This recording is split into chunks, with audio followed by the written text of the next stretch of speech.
Bismillahirrahmanirrahim. Chers frères et sœurs, salam alaikum. Bienvenue dans notre programme Nahj al-Balagha, le beau et le vrai. Ce programme est diffusé par la chaîne internationale Doha TV. Ce soir, nous avons l'honneur d'accueillir le docteur Saïd Mohamed Sarir, un des professeurs de l'université internationale Jamiat al-Mustafa al-Alamiya dans la ville sainte de Rome. Samhat Sayyid, salam alaikum. Bienvenue dans notre programme. Donc, avez-vous quelques mots à dire avant qu'on commence notre programme? Bismillah ar-Rahman ar-Rahim wa sallallahu ala Sayyidina Muhammad, ashraf al-makhlouqin wa ala alihi at-tayyibin at-tahirin. Bien sûr, Nahj al-Balagha, c'est un banquet auquel sont invités tous les êtres humains, tous les esprits. Et vous avez bien fait d'appeler ce programme le beau et le vrai.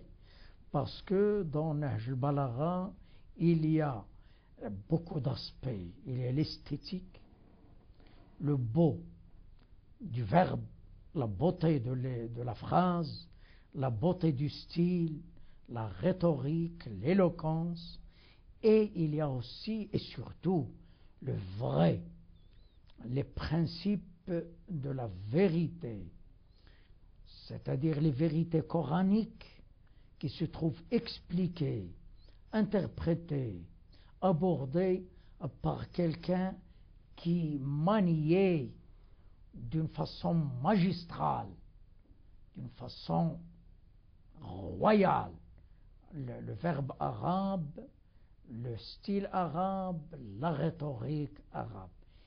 La tâche qui nous incombe est difficile parce que il s'agit pour moi, pour vous,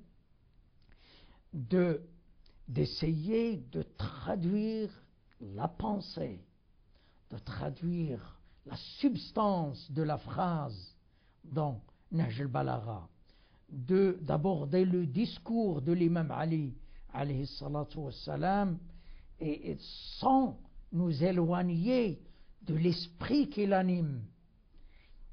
Parce que vous le savez très bien, qui dit traduction dit trahison.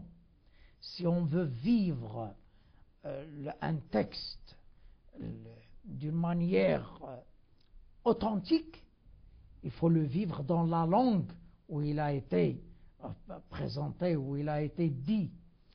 Mais si on traduit, on risque de s'éloigner de l'esprit, de la pensée la plus profonde, qui est sous-jacente à la phraséologie. Mais étant donné que, alhamdulillah, nous avons appris Nahj al-Balagha dans la langue arabe, et par après nous avons prétendu connaître la langue française aussi, donc nous essaierons, Inch'Allah, d'être très fidèles, le plus fidèle possible à l'esprit de Nahj al-Balagha. Très bien, merci beaucoup. Donc avant d'entamer l'explication et les commentaires au sujet de Nahj al-Balagha, c'est-à-dire qu'on entre dans le vif du sujet, pouvez-vous nous donner quelques explications au sujet de l'auteur de Nahj al-Balagha? Comme je viens de dire, donc on a compris que l'auteur de Nahj al-Balagha, c'est l'imam Ali, alayhi salam. L'imam Ali, même les non-musulmans ont eu l'occasion de le connaître, d'avoir entendu parler de lui. Les sunnites savent qu'il est le 4e calife, qu'il est le cousin du prophète, qu'il est le héros à Badr, à Hunayn, à Khaybar, à la guerre du fossé, Khandaq. Ils savent aussi qu'il est le père de Hassan et de Hussein. Ils savent qu'il est le Hashimite, le fils d'Abu Talib. Les chiites savent tout cela, plus que la vérité selon laquelle l'imam Ali était le premier imam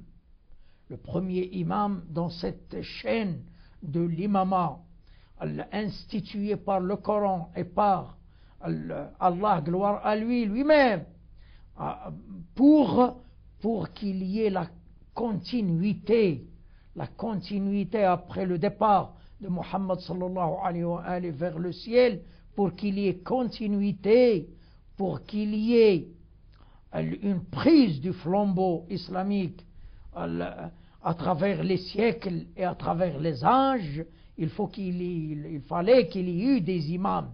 Eh bien, le premier imam était Ali.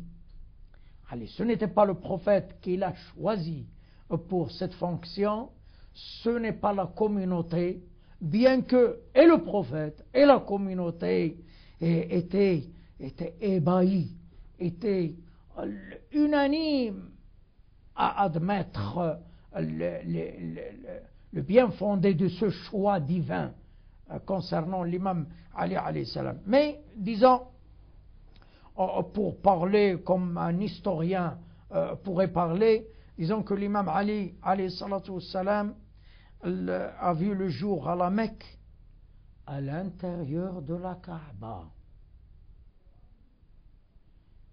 Figurez-vous, il est né pas dans l'enceinte de la Kaaba, à l'intérieur même de la Kaaba. C'est déjà un signe. Sa mère n'a pas eu le temps de revenir chez elle. Il était là, dans la grande mosquée Al-Haram, sacrée, et voulait accoucher. Et on lui a ouvert la Kaaba parce qu'il n'avait pas le temps pour revenir chez elle. Et c'est là, dans cette maison sacrée, dans cette maison édifiée par Ibrahim al-Khalil alayhi salatu wassalam, que l'imam Ali a vu le jour. Il était le fils d'Abu Talib. Son grand-père était Abdul Muttalib, celui qui avait dit à Abraha, qui était venu pour détruire la Kaaba. Il a dit: moi je suis le maître des chameaux, la Kaaba a un maître appelé Allah,